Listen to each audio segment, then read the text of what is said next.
হয় চাওক আসলতে নিৰ্বাচন ওচৰ চপাৰ লগে লগে প্ৰতিবাৰেই দেখা যায় কংগ্ৰেছৰ ভিতৰ চৰত থকা লবি ৰাজনীতি অতি প্ৰকট হৈ উঠে আৰু এইবাৰো তাৰ ব্যতিক্ৰম হোৱা নাই। আচলতে যদিও মহম্মদ ডক্টৰ আসিফ নাজাৰৰ বিৰোধিতা কৰি থকা হৈছে, এয়া যে ৰকিবুল হুছেইনৰ বিৰুদ্ধে প্ৰদ্যুৎ বৰদলৈৰ থকা যিটো ক্ষোভ, সেই ক্ষোভৰ বহিঃপ্ৰকাশ সেয়া কিন্তু স্পষ্ট।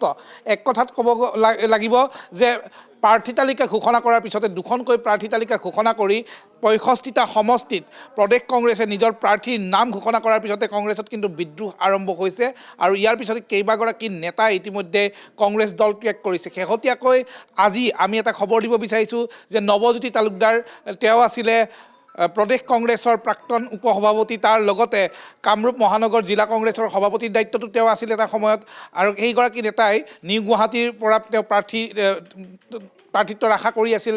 শেহতীয়াকৈ তেওঁ দিল্লী যাত্ৰা কৰিছে। প্ৰদ্যুৎ বৰদলৈও একেলগে কংগ্ৰেছ ত্যাগ কৰিব নেকি, এনেধৰণৰ চিন্তা এতিয়া ঘনীভূত হৈ উঠিছে। প্ৰদ্যুৎ বৰদলৈৰ যিখন পত্ৰ, এই পত্ৰখন গৌৰৱ গগৈ আৰু জিতেন্দ্ৰ সিঙলৈ সম্বোধন কৰি লিখা হৈছিল। তেওঁ বাৰে বাৰে উল্লেখ কৰিছে যে তেওঁক অপমান কৰা হৈছে, দলৰ ভিতৰত খুব অপমানৰ সন্মুখীন তেওঁ হ'বলগীয়া হৈছে আৰু এনেধৰণৰ কম্প্ৰমাইজ, এনেধৰণৰ আপোচ কৰি দল এটাত থকা তেওঁ সম্ভৱ নহয়, এনেধৰণৰ তেওঁ এটা মন্তব্য কালি আমাৰ সৈতে হোৱা টেলিফোনিক বাৰ্তালাপতে তেওঁ জনাইছিলে। গতিকে তেওঁৰ যিটো ক্ষোভ, সেই ক্ষোভৰ উমান পোৱা গৈছে। এই ক্ষোভৰ তেওঁ আনুষ্ঠানিকভাৱে ক্ষোভৰ কাৰণসমূহ দলীয় নেতৃবৰ্গক জনাইছে, প্ৰদেশ কংগ্ৰেছৰ সভাপতিক জনাইছে, AICCৰ তত্ত্বাৱধায়ক, অসমত থকা AICCৰ সাধাৰণ সম্পাদক তথা তত্ত্বাৱধায়ক জিতেন্দ্ৰ সিঙক পত্ৰযোগে জনাইছে।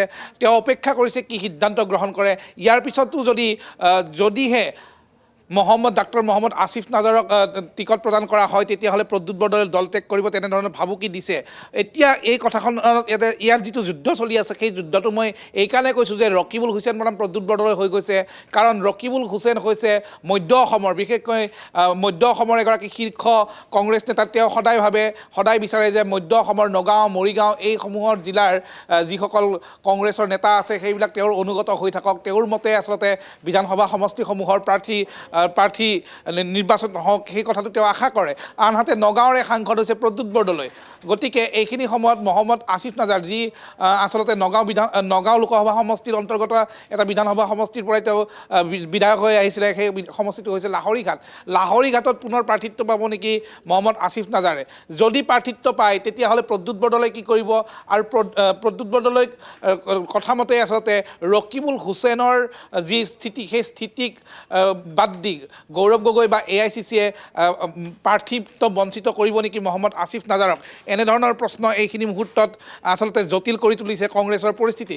গতিকে কংগ্ৰেছৰ এই যি ভিতৰুৱা ৰাজনীতি, এই ভিতৰুৱা ৰাজনীতি অতি প্ৰখৰ হৈ পৰিছে আৰু এই যি লবিকেন্দ্ৰিক ৰাজনীতি, এই লবিকেন্দ্ৰিক ৰাজনীতিৰ বাবেই কংগ্ৰেছৰ মাজত থকা যি বিভাজন, কেইবাটাও সৰু সৰু গোটত যেতিয়া নিৰ্বাচন আহে, তেওঁলোকে এই লবিকেন্দ্ৰিক ৰাজনীতিৰ বাবে বিভক্ত হৈ পৰে। তেনেধৰণৰ বিভাজন এইবাৰো দেখা গৈছে। গতিকে ইয়াৰ পৰিণাম কি হয় সেয়া অতি লক্ষণীয় হ'ব। ইয়াৰ মাজতে নৱজ্যোতি তালুকদাৰৰ আজি দিল্লী যাত্ৰা, প্ৰদ্যুৎ বৰদলৈৰ দিল্লী যাত্ৰা, তেওঁলোকে হাইকমাণ্ডক সাক্ষাৎ কৰি কেনেধৰণৰ মন্তব্য প্ৰকাশ কৰে সেয়া অতি লক্ষণীয় হ'ব। কংগ্ৰেছ দলত আৰু অধিক শীৰ্ষ নেতাই দল ত্যাগ কৰিব নেকি, তেনেধৰণৰ সম্ভাৱনা, তেনেধৰণৰ আশংকা এতিয়া দেখা গৈছে। ঠিক সেইদৰে আলগাপুৰ কাটলিচেৰা সমষ্টিত প্ৰাৰ্থিত্বৰ আশা কৰি আছিলে প্ৰদেশ যুৱ কংগ্ৰেছৰ সভাপতি জুবেইৰ আনম। তেওঁ যদি প্ৰাৰ্থিত্ব বঞ্চিত হয়, তেওঁৰ লগে লগে সমূহীয়াকৈ যুৱ কংগ্ৰেছৰ বহু নেতা কৰ্মীয়ে দল ত্যাগ কৰিব বুলি ইতিমধ্যে ভাবুকি দিয়াৰ যি হোৱাটছআপ মেছেজ, সেই হোৱাটছআপ মেছেজ আমাৰ হাতত পৰিছে। গতিকে এনেধৰণৰ কথাবিলাকে আচলতে কংগ্ৰেছৰ ভিতৰৰ যি পৰিস্থিতি, সেই পৰিস্থিতিক অধিক অশান্তময় কৰি তুলিছে। ভবা হৈছিলে যে গৌৰৱ গগৈৰ নেতৃত্বত প্ৰদেশ কংগ্ৰেছে 2026 চনৰ নিৰ্বাচনটো একত্ৰিতভাৱে এটা সুসংহত দল হিচাপে অৱতীৰ্ণ হ'ব আৰু এই নিৰ্বাচনত বিজেপিক তেওঁলোকে প্ৰতিৰোধ কৰিব পাৰিব। বিজেপিৰ যি আগ্ৰাসী ভূমিকা, তেওঁলোকৰ যি আগ্ৰাসী ৰাজনীতি, সেই আগ্ৰাসী ৰাজনীতিৰ বিৰুদ্ধে কংগ্ৰেছ দল ঐক্যবদ্ধ হৈ তাৰ সমান্তৰালকৈ বিৰোধী ঐক্য এটা গঢ়ি তুলি বিজেপিৰ সন্মুখত এটা তীব্ৰ প্ৰত্যাহ্বান গঢ়ি তুলিব, তেনেধৰণৰ আশা কৰা হৈছিল। কিন্তু নিৰ্বাচনলৈ একেবাৰে দিন চমু চাপি অহা অৱস্থাত সেয়া এক প্ৰকাৰ অসম্ভৱ যেন লাগিছে। বিৰোধী ঐক্যটো বাদে, কাৰণ ইয়াত ৰাইজৰ দল নাই, ৰাইজৰ দলক বাদ দি এতিয়া বিৰোধী ঐক্য আগবাঢ়ি আছে। তাৰ সমান্তৰালকৈ কংগ্ৰেছৰ ভিতৰ চলি থকা যি ধৰণৰ খামখেয়ালি, যি ধৰণৰ অসন্তুষ্টি, যি ধৰণৰ লবি ৰাজনীতি, যি ধৰণৰ সমন্বয়হীনতা, এই সকলোবিলাকে কিন্তু এক প্ৰকাৰ অস্বস্তিত পেলাইছে। এই মুহূৰ্তত আৰু এটা কথা আমি পাতিব বিচাৰিম যে এনেবোৰ খামখেয়ালিয়ে এতিয়া তৃণমূল কৰ্মীক হতাশ কৰিব সেয়া নিশ্চিত। তাৰ সমান্তৰালভাৱে দুটা কথা মন কৰিবলগীয়া, এক অভিযোগ আছে যে কংগ্ৰেছত ৰকিবুল হুছেইন ৰাজ চলি আছে, সেয়া 1 নম্বৰ অভিযোগ। আৰু 2 নম্বৰ কথাটো আমি মন কৰিব লাগিব, কিছুদিন পূৰ্বে কিন্তু মুখ্যমন্ত্ৰীগৰাকীয়ে ঘোষণা কৰিছিল যে প্ৰদ্যুৎ বৰদলৈ শীঘ্ৰেই বিজেপিত যোগদান কৰিব।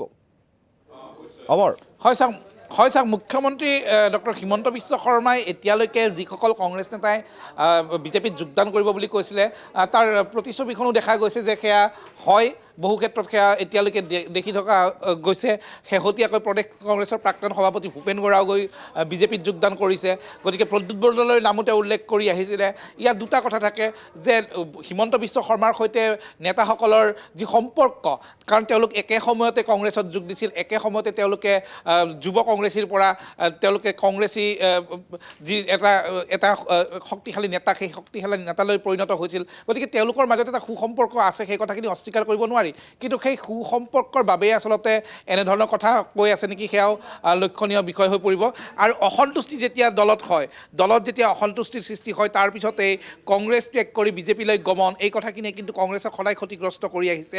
প্ৰদ্যুৎ বৰদলৈ কেৱল এতিয়াই নহয়, বিগত লোকসভা নিৰ্বাচনৰ সময়তো তেওঁ দল ত্যাগৰ ভাবুকি দিছিল। তেওঁ বাৰে বাৰে নগাঁও লোকসভা সমষ্টি বিচাৰি আছিল আৰু এনেধৰণৰ কথাও ওলাইছিল যে নগাঁৱৰ পৰা হয়তো তেওঁৰ সলনি গৌৰৱ গগৈহে নিৰ্বাচনত অৱতীৰ্ণ হ'ব। আৰু যদি তেনেকুৱা হয়, তেতিয়াও কিন্তু প্ৰদ্যুৎ বৰদলৈয়ে কংগ্ৰেছ ত্যাগ কৰি বিজেপিত যোগ দিব, তেনে এটা সম্ভাৱনা, তেনেধৰণৰ এটা বাতৰি, তেনেধৰণৰ এটা চৰ্চা চলিছিল। আৰু সেই কথাখিনি পোনছাতেই কিন্তু প্ৰদ্যুৎ বৰদলৈয়ে অস্বীকাৰ কৰা নাছিল। আপোনালোকে সেইখিনি সময়ত আমি পোনপটীয়াকৈ প্ৰদ্যুৎ বৰদলৈক সুধিছোঁ যে আপুনি কংগ্ৰেছত থাকি বিজেপি গমনৰ চিন্তা চৰ্চা কৰি আছে, আপুনি বিজেপিলৈ যাব নেকি?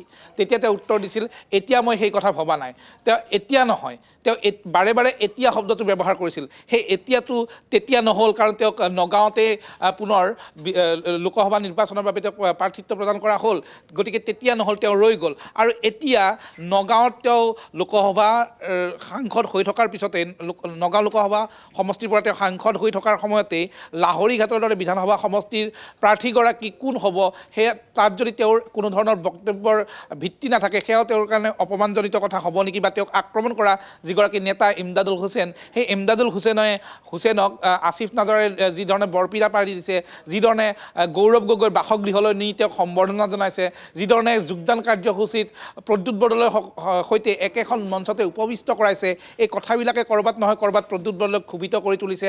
আৰু এই খুব অসন্তুষ্টিয়ে এটা সময়ত বৃহৎ ৰূপ ল'ব নেকি, বা তেওঁৰ বাবে নিশ্চয়কৈ অমৰ এটা কথা ক'ব লাগিব অমৰ, যে যি দলীয় নেতা আছে, যিসকল শীৰ্ষ নেতা আছে, তেওঁলোকৰ মাজত লবিৰ যি ৰাজনীতি, সেই লবিৰ ৰাজনীতি আৰু তাৰ সমান্তৰালভাৱে তেওঁলোকৰ যি ক্ষোভ বা বিসম্বাদ, সেইসমূহ মষিমূৰ কৰাৰ ক্ষেত্ৰত কিন্তু গৌৰৱ গগৈ ব্যৰ্থ হৈছে।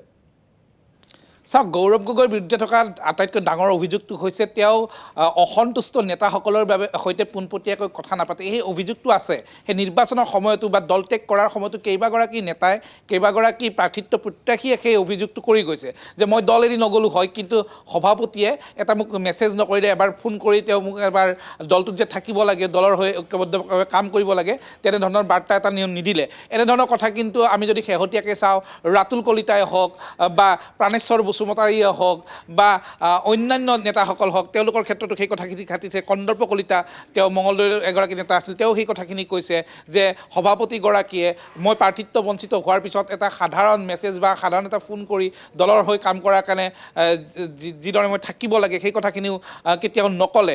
ইয়াৰ বিপৰীতে দেখা গৈছে যে অন্য দলত বিজেপিয়ে যদি কোনোবা প্ৰাৰ্থিত্ব প্ৰত্যাশী প্ৰাৰ্থীৰ টিকট বঞ্চিত হয়, তেওঁক কিদৰে দলটোতে সংস্থাপিত কৰিব পাৰি, কিদৰে দলত সসন্মানে ৰাখি তেওঁক অন্য দায়িত্ব দি তেওঁক দলৰ হৈ যাতে ঐক্যবদ্ধভাৱে কাম কৰি থকাৰ তেওঁৰ যি মানসিকতা, সেই মানসিকতাক অধিক দৃঢ় কৰি তুলিব পাৰে, তেনেধৰণে তেওঁলোকে এটা প্ৰচেষ্টা চলায়। ইয়াৰ বিপৰীতে কংগ্ৰেছৰ যদি কোনোবা প্ৰাৰ্থী যদি আচলতে টিকট বঞ্চিত হয়, তেওঁৰ সৈতে দলীয় শীৰ্ষ নেতাই খবৰ নকৰাটো, কোনো ধৰণৰ যোগাযোগ নকৰাটো এটা কিন্তু দলৰ কাৰণে অতি ক্ষতিকাৰক বিষয় হৈ পৰিছে। নিৰ্বাচনত অৱতীৰ্ণ হোৱাৰ পূৰ্বে আচলতে কংগ্ৰেছ দলটোৱে নিজৰ মাজতে আত্মমন্থনৰ প্ৰয়োজনীয়তা আছে, কোনোবাখিনিত হয়তো গৌৰৱ গগৈৰো আত্মমন্থনৰ প্ৰয়োজনীয়তা আহি পৰিছে। এই মুহূৰ্তত জ্যেষ্ঠ সাংবাদিক অমৰেন্দ্ৰ ডেকাক আমি ধন্যবাদ জ্ঞাপন কৰিছোঁ।